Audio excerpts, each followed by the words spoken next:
Welcome to Chapel Hill Maker. I'm Rachel and I love sharing my knitting and making with you all here in beautiful Chapel Hill, North Carolina.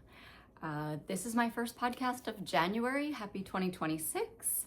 I asked my phone how late is too late to say Happy New Year, and she told me I am just getting it in under the wire, so Happy New Year.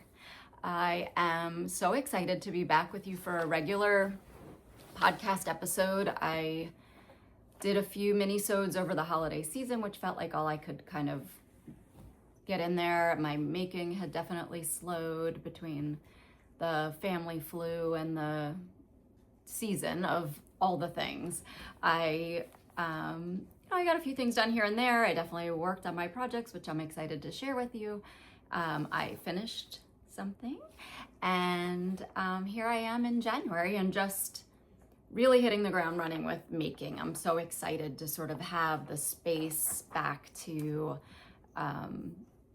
sort of create. I am excited to share 2 finished objects with you today. I think I have 2 works in progress, 2 spinning WIPs. No, I guess they're technically FOs, and a whole bunch of acquisitions from the holidays that were gifted. And probably some of you are waiting to hear who won the hand-me-down Advent giveaway. So I'm looking forward to sharing that with you guys too. So I'm just gonna get into it. I hope you all had a wonderful start to your 2026. I know it's kind of been a lot, but there are other people out there who can speak way more intelligently and articulately about that. And I'm gonna stick to knitting for now so that, you know, if this is your active news cycle avoidance, I'm gonna respect that. And let's talk about knitting mostly, and some spinning. What I am wearing today is my first finished object. Sorry, I have my notes printed here. Is my first finished object, and it is, at long last, which I think I may have shared this on my very first podcast, the Cinnamon and Bourbon sweater by Thea Coleman. And I am so happy with this. Look at the cool sweater, the cool shoulder where you graft, you do a visible graft on the outside, and the way this texture worked up and blocked, I really could not be happier with this. I did knit the size 2 for a 33-inch bust, and I ended up picking up on the sleeves for a size 3. I'm not sure, I didn't check my gauge, to be honest, once I started knitting after I gauge swatched, so I may have been off, but the sleeves felt a little bit tight to me when I picked up for the size 2. So I just went up and picked up enough stitches for the size 3 and worked my way down that way. Like I do in almost everything I make, I had to compress the decrease schedule on the arms because I have short arms. And so for some reason, getting off of Sleeve Island in this sweater just felt like it was gonna take me forever. And then once I finally decided to just only focus on this, amazingly, it got done. Weird, I know. But just to recap, again, this is, I think I said, Cinnamon and Bourbon by Thea Coleman. And I knit this in City Tweed DK. I had a lot left over. And I don't know if I just overbought or the, suggested amount was generous, but fortunately this was a reasonably priced yarn, and I have 3 of these left and 1.5 of these. I have to think about what I want to do with it. It's I really enjoyed working with this yarn. So far, it washed beautifully, it blocked beautifully. There was a little bit of dye in the bath when I soaked it, but it doesn't seem to have dyed the white stripes at all. This is the color Obsidian, and this one is the color C18, it says, but I know I don't know. It's a snowshoe, I'm pretty sure. Or yeah, I'm pretty sure it's snowshoe. I really enjoyed working with it. It is a 55% merino, 25% alpaca, and 20% tweed, Donegal tweed, which I'm assuming is nylon, but it doesn't say. The neps, I feel like really pulled it together, the tweeds. Is that a word, tweeds? Because it, you know, if you look closely, the dark gray has some of the white in it, and the white has some of the dark gray or black in it, and I just love the way they kind of played together. So yeah, so that's my first FO of 2026. I finished it on New Year's Day. I was really hoping to finish it on New Year's Eve, and we were up visiting family in New Jersey, and I ran out of yarn that I had brought with me. So I actually pulled out my swatch and knit right out of my swatch for the sleeve and finished it up that way, and then I came home and I have all this left over. But I am so happy with this make, and I knew I would be, and I knew I just had to focus on it and get it finished. And for one of those times, I was right. And gosh, isn't it great when something works out? So this is my first FO of 2026. This I actually finished in December. This was my second to last FO of 2025, I think. Maybe my last one. I knit this up while I was recovering from the flu. It was sort of the only thing I could handle focusing on with the flu brain fog. And if you all had it over the holidays, I hope you are feeling better and back at it now. But this is the Nonette Collar, and I knit this up, and it's by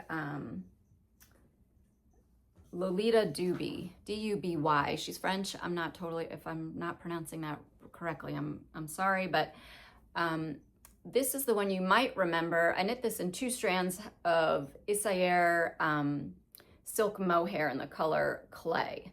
And it's sort of a, to me, it's more of a deep rose color, especially when you hold them together.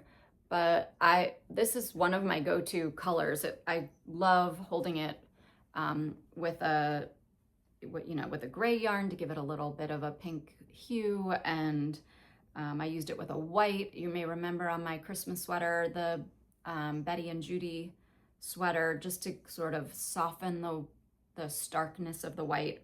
This color seems to be my Swiss Army knife of silk mohairs, but I love how this came out, and I'll put a picture of myself wearing it here. But the ruffle is deceptively, takes a deceptive amount of time and yarn, but again, this is all just stockinette stitch, and then an applied I-cord at the end. But this pattern is available only in French, and so I think I talked about this previously. I figured I don't speak French, but maybe I can figure it out. I do speak knitting, and was hoping that it would have sort of enough cues in there that I could just follow. And more or less it did. I ended up uploading it into ChatGPT and asking Chad to translate it for me, and then shared it with a friend of mine who is a native French speaker. And she said that Chat did a pretty good job. It was helpful for her to correct a couple small details just to avoid confusion later. But overall, this was a super fun make, and I am excited to add to my color collection. Now I have 2, and before long I might have 3. So definitely recommend this. If you need help with any of the translation, let me know, and I'm happy to do that. So those are my 2 FOs, and now we're gonna move into works in progress, and I have 2. I have started out the year, I wouldn't say I'm being monogamous, because clearly I have 2, but I have started the year sort of trying to focus on some of my makes. I'd love to be able to clear the decks a little bit, and some of the long-standing WIPs that I have, finish those up and just kind of keep moving. But I have noticed that for me, I get excited to start something new. I work really hard on it. And then at some point I need kind of just a minute away, a little break from it. And then it's like all of a sudden they're kind of calling my name, and they bubble up to the surface. Hey, work on me. And so that's kind of what happened with this. I took this with me on our trip to New Jersey, and I knit almost the whole sleeve on the way up and then finished it while we were sitting around visiting with family. So it kind of reached this point where it was like, I'm ready to be finished. Winter is coming. I'm ready to be worn. So I don't stress too much about having unfinished objects unless obviously it's a test knit, which one of mine is. But I don't, you know, most of it is I cast on a sweater because I want to wear it. And so if it's sitting in a bag, it's not doing anyone any good. But I think it just has to kind of speak to me and tell me it's ready. So one of those is my Garter Henley project that I'm working on that is a test knit for Alicia Plummer. And as of right now, she's hoping it'll be out mid-February. And it's been really cool to kind of be a part of this creative process. It's a beautiful, simple looking Henley quarter button sweater that is deceptively simple but hard to explain. And so it's been really collaborative with the testers and Alicia, and I've loved sort of seeing how she receives, it's not criticism, but receives feedback. That's the word I'm looking for, feedback, and responds to it. And she takes our advice and she updates the pattern, and it's been neat to be a part of that creative process. A lot of times as a tester, you come in and the design is really done, and that's lovely too, because you know it's going to be a really smooth process. But in this, I feel like I've really been a part, like I've helped her and all of us. I'm not just the royal I guess, but we've all helped her, and that is a good feeling too, because that's why we sign up to test, right? So I am so close on this, and this has stretched me in a couple ways, which has been great. It's all over garter stitch, with the exception of the placket, which is a half fisherman's rib, and it is knit flat and seamed, and so I'm really looking forward to seaming it. I haven't seamed a garment actually since the last time I test knit for Alicia, and that was the Cloudy Days sweater, I think is the final name of it. But so here is here, let me tuck in my little ends. I haven't woven these in yet, just in case I have to back it out at some point before it's finished. But here's the placket of this, and maybe my favorite part are these just cute little bee buttons, if you can see them. And I'm using Meadow Mountain wool in this in the base Jackson. And I think the color name is Sorrel, and I will put it in the show notes. But it was a discontinued colorway that I bought when I signed up to do this test. And I have one whole sleeve done. And again, I had to really compress these decreases. If you see, it looks like a little chandelier with all my stitch markers there.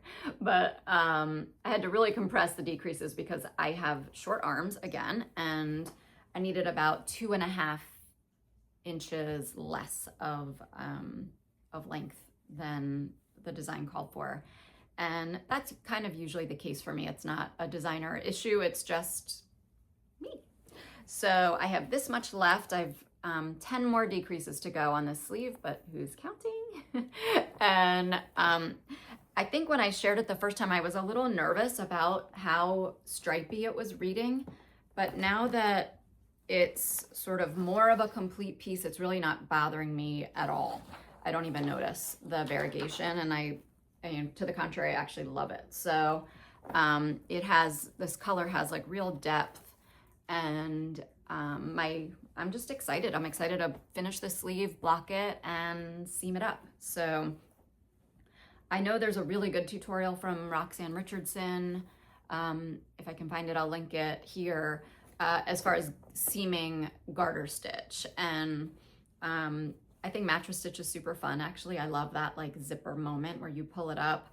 And it's been a while since I've mattress stitched garter, so I honestly can't remember if it's that same kind of zipper effect. I'm assuming it is, but if I can, I'll video it. But pretty much always start with Roxanne Richardson's tutorials first. She's an excellent teacher. So if you're needing instruction on any of your projects, I would say start there, unless you have a knitting teacher next door. So that is Alicia Plummer, Yet Unnamed, Garter Henley, and you can start looking for that sometime in the middle of next month. And then my only other work in progress is from one of my acquisitions that I'll talk about in a little bit. The Lina Publishing released the book, The Art of the Sea, based on the Moomins, earlier in the fall, and my mother-in-law gifted it to me for Christmas. And I don't buy knitting pattern books that often, and it was so much fun opening it up and just flipping through the pages and seeing it presented as a whole collection. It reminded me a little bit of like when I was a kid and I'd get a new tape or CD, and it was very clearly intentionally put together by the artist to tell a story, and this book does exactly that as well. And so just to give you a little bit more backstory, I'll talk about the book in a second, but I saw on Yeji from Ann Made Co. shared her 2026 bingo, which was kind of her take on a loose make 9. And one of the things she talked about was wanting to do more buddy knits. And I'm always looking for new ways to create community among other knitters, whether it's in person or far away. And Yeji lives in Seattle. And so I messaged her and said, you know, pick me. And she had received this book for Christmas as well, or maybe she bought it around the holidays as well, and talked about it on her podcast. So I said, you know, I can't wait to knit out of this book. Maybe just if you want to pick a pattern, maybe we can do it together. And she was like, could not have been more game. She was so excited about it. And I listed the patterns that I was interested in making out of it. And she picked the first one off the list and said, this was the one that made me buy the book. So it has been so much fun knitting with her. If you follow her, you know, she knits really fast, she's just able to sort of produce at a much faster rate than I am. But we cast this on Sunday, January 11th. Today is January 13th, and she has separated for sleeves already, and I'm hoping to do so in the next day or so, but she's a little bit ahead of me. So I just am loving this so much. I chatted about it long enough and I can show you it.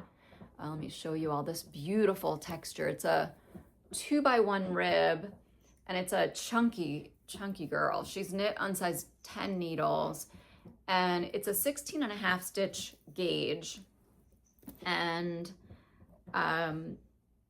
it's knit with a bulky weight yarn. The original was called for La Mana Como Grande and a mohair, and that's was not available to me in my area, and I really wanted to go and pick out the yarn myself. And so I went to our local yarn shop and did a little bit of digging, and they recommended this Isager Soft, which I love. This, I feel like this whole episode is brought to you by Isager.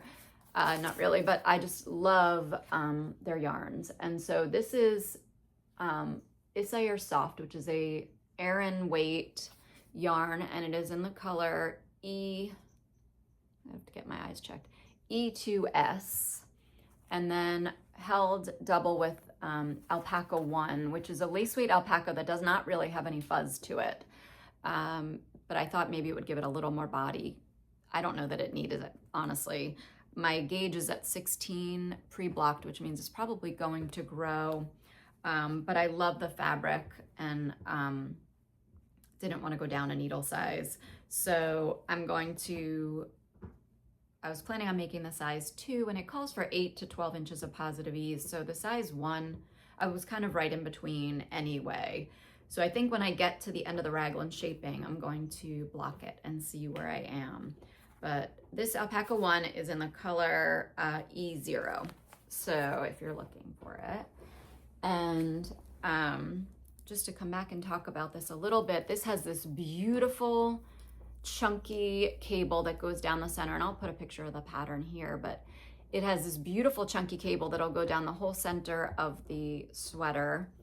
It has the 2x1 rib everywhere else, and then it has the chunky cable that goes down each sleeve as well. I will say somehow the designer, who is Sumin Kim, hers looks like somehow bulky and airy at the same time, and it was really a feeling that I wanted to try to emulate. And I'm not totally convinced that I'm gonna get that out of this yarn, but regardless, I'm loving I'm loving how it's knitting up. It's gonna be oversized, and I'm excited for it to be kind of sweatshirty. I don't know how much wear I'm going to get out of this in North Carolina, depending on the day. Right now it's 41 degrees, was 28 this morning. Who knows? It could be 85 tomorrow. It's hard to predict here. But at any rate, I'm really enjoying working this up. I have not knit a bulky weight pattern in forever, and forgot how just quickly they grow. So again, this is the Moomellow. I don't know if I said the name. It's out of the Art of the Sea book by Lina Publishing, and it's by Sumin Kim. And her designers, go look up her designs on Ravelry. They are beautiful, and I will definitely knit more from her because this is a really well-written, very clear pattern. I sometimes have pause knitting out of a book because I feel like they can occasionally sacrifice details in favor of real estate, because that's the nature of trying to fit something on a page. But this is succinct. It's, I think, a 4-page pattern, but so well written that there have been zero kind of head scratchers on this, and I'm loving it. I really am. I'm so excited to continue to watch this grow, and I'm having so much fun knitting along with Yeji. We've been texting back and forth about the details and getting to know each other at the same time. And I feel like that's so much of what knitting is all about, is that sharing a love of making. And so I feel like not only am I going to get a new sweater out of this, but a new friend as well. And I mean, is there anything better than that? So those are my 2 works in progress. So next time, I hope to have at least 1 finished object, if not 2 here. You may or may not have seen my last episode where I talked about my plans for 2026. You may realize that those clearly have already gone out the window, sort of. As soon as I got this book, I just couldn't stop poring over it and couldn't wait to knit out of it. So I had to scratch that itch first, and now I'll probably be going back to my 2026 plans that I talked about in my last episode. But yeah, so that's kind of where I am right now with my making. I feel energized and excited about it. I wanted to next move on to my hand-me-down gift away. I have these ready for whoever the magic comment picker website decides to choose. And I'm going to do that right now. Just it's picking it, and it picked Grace and Pearls. And she said, what a lovely idea to do a hand-me-down advent. And I was really, there we go, Grace and Pearls. So if this is you, please message me. I will comment on your comment, but if you message me either through my email, which is in the comment, in the details, or on Instagram with your information, I look forward to sending it out to you, and maybe there'll be some other goodies in there too. I loved all of your comments, and I loved sort of that everybody else was as excited about getting a hand-me-down as I would be. I mean, I love my Advent socks. and I'm so excited to share them. So Grace and Pearls, this is for you. And I don't think this will be the last time that I do that. I really, I had fun so much with the comments and chatting with all of you about them. And that's kind of what it's all about. So yay, I'm so excited to put this in the mail. And so here I am on my, spinning. I want to talk about spinning, which also will lead me into acquisitions. I have, my husband surprised me this year for Hanukkah, Christmas, and sorry, I have a mess here. He gave me a Hanson Minispinner Pro. And I've talked a few episodes back about being interested in getting an e-spinner. And so this little baby showed up at our house, and I am so excited to really get to know this better. I have, let's see, can you see it? It's trying to focus on my face, but I'm taking a class this weekend with Hanson on Zoom on how to sort of use your machine better. It is, it's interesting because I've been spinning for 4 years-ish with my Lendrum double treadle, and I've gotten really comfortable with how that works and the rhythm and spinning a yarn that I'm happy about. I think I've talked about this before. The plying I've never been fantastic at, and that was really sort of what I was looking for with an e-spinner. But of course, now that I have this just gorgeous piece of machinery, I am excited to spin on it as well. And one of the interesting things about this is kind of being a beginner, right? Like, it was a little bit humbling to sit down and be a beginner at something that I felt like I've been doing for a while. And here, I'm gonna put this down. I'm gonna share some of my yarn that I have spun. And,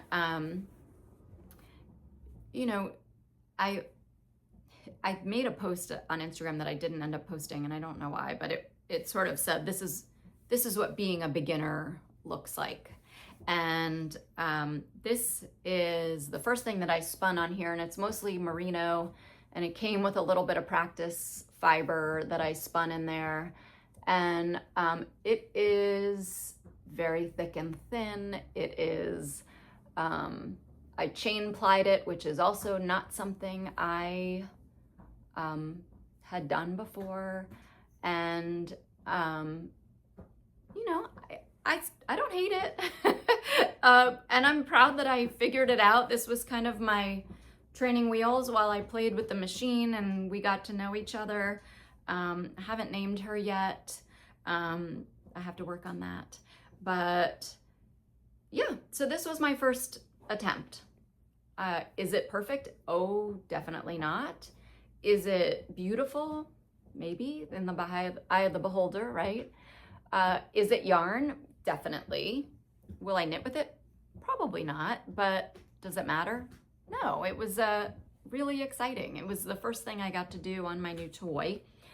And the second thing I did was this fiber from Amy Scher, and I got it at Rhinebeck. And of course, between the time I finished spinning it and now, I'm not sure where I put it. So if I can find the information, I will put it in the show notes and you can see it. But it was a merino, I think it was a merino and silk blend, but don't quote me on that. And this is definitely better. It has silk neps in it, so it does contribute to sort of the nubbiness of it. And I think having those nubs in there actually works in my favor because it hides some of the thick and thinniness of my spinning. But I would say it's an improvement over my first braid that I spun, and I loved this fiber. and hopefully I took a picture of it, but I can put the before in here. I am having so much fun playing with this machine, and I can't wait to keep sharing as I get better. So I think after taking this class this weekend, I'll have more sort of confidence with it. But it was, like I said, it was really interesting to sort of be new at something that I'm not new at. And I feel like we all should do that sometimes, because it makes you look at something in a different way and use your mind in a different way. And so here I was doing something that I can do very mindlessly on my double treadle, that I really had to focus and lock in on this e-spinner, which I fully expect will become second nature eventually. You may be hearing Mary Poppins in the background. She has a bully stick that she is really working hard on. So I apologize if she is making too much noise. Okay, so I shared with you my my e-spinner, which was really my I don't love the term acquisition because it was a gift, and these, as everything that I'm going to share actually is.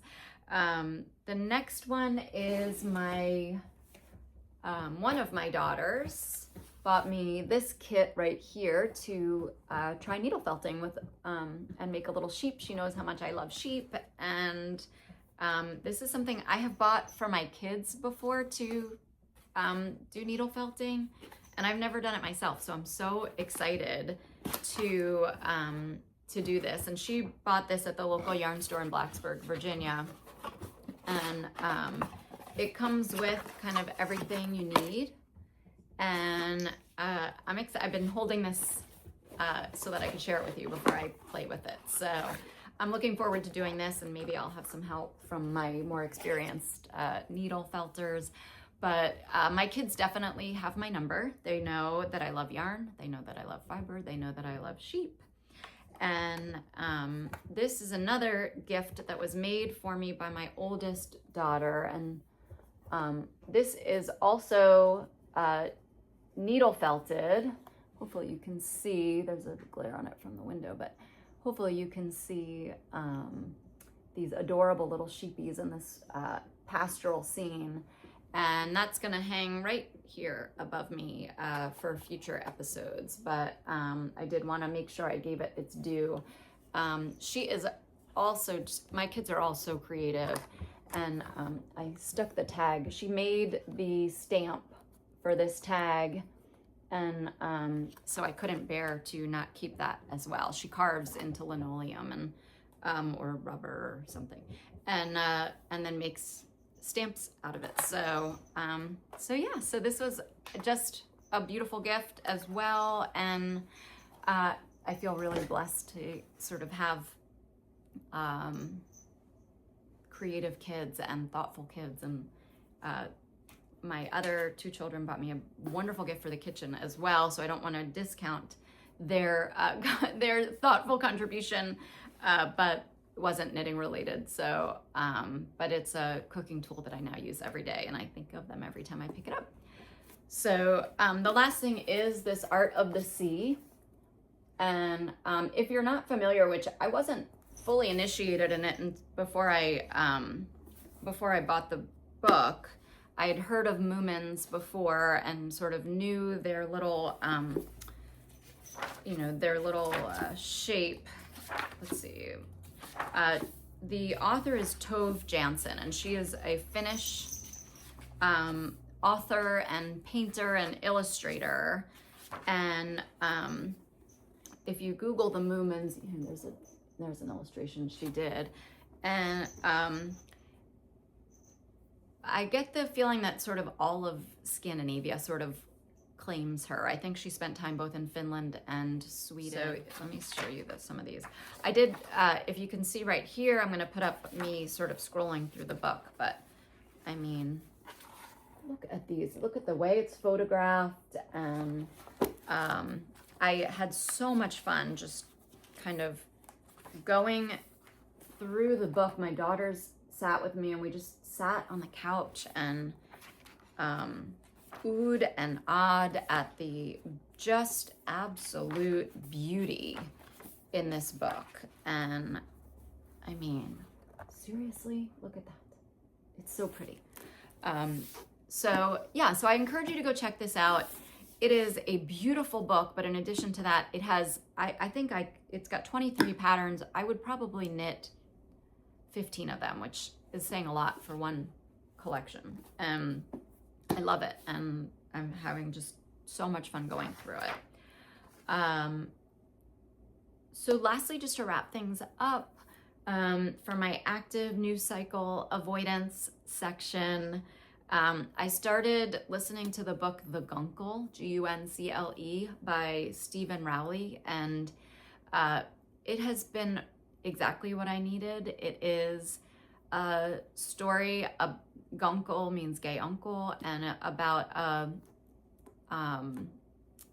the Guncle who loses his sister-in-law, and his brother needs some time to himself, so he takes his niece and nephew in for the summer. And so it's sort of, I'm only I guess about 30% into it, and it's he's saving them as much as they are saving him, which, you know, it's definitely, there are no as of right now in the book, there are no sort of shocking left turns that you take, but it's kind of what I'm needing to hear. And I was having a hard time getting into books. My mind has definitely been elsewhere, and the whole goal for me right now is news cycle avoidance, and it's hard to keep coming back to it. And so this book has done the trick, and that's been great. And then on top of that, I have been doing a lot of music listening, and when I was thinking about kind of what I wanted to bring into 2026 with me, those who know me in person know that quiet isn't sort of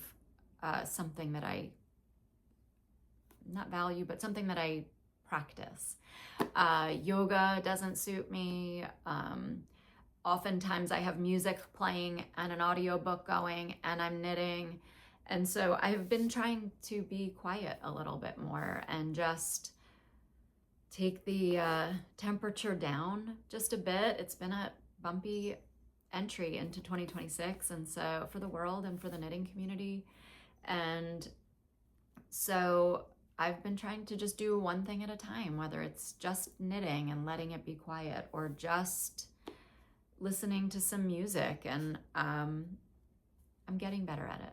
I wouldn't say I'm good at it, but I'm getting better at it. And I hope that for whatever you have decided to bring into 2026, it is, you know, a way of finding your center and finding what makes you happy and lights you up, because no matter what is going on in the world, that's really important, because we need the energy to get up tomorrow and do it all again. And I'm so grateful for the time that you've taken to watch this video and to visit with me. And I've loved every second that I have of sharing my time with you. And I've loved the interaction in the comments. I particularly love it when you guys talk to each other in the comments as well, and I encourage that too. Please continue liking, sharing, commenting, subscribing, all of the ings. And I think I forgot to mention at the beginning of this video where else you can find me. I am Chapel Hill Maker on Instagram, Ravelry, and you can email me at chapelhillmaker@gmail.com with the link in the show notes below. But again, thank you so much for your time today, and thank you for joining me, and I can't wait to see what you're making, and I look forward to visiting you again soon. Bye.